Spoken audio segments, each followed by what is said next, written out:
ধূপ ধুনো জ্বালিয়ে তুই পুজো দিলি কাকে,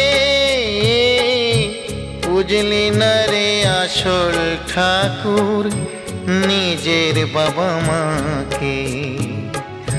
বুঝলি না রে আসল ঠাকুর নিজের বাবা মাকে। ধূপ ধুনো জ্বালিয়ে তুই পুজো দিলি কাকে, বুঝলি না রে আসল ঠাকুর নিজের বাবা মাকে। বুঝলি না রে আসল ঠাকুর নিজের বাবা মাকে।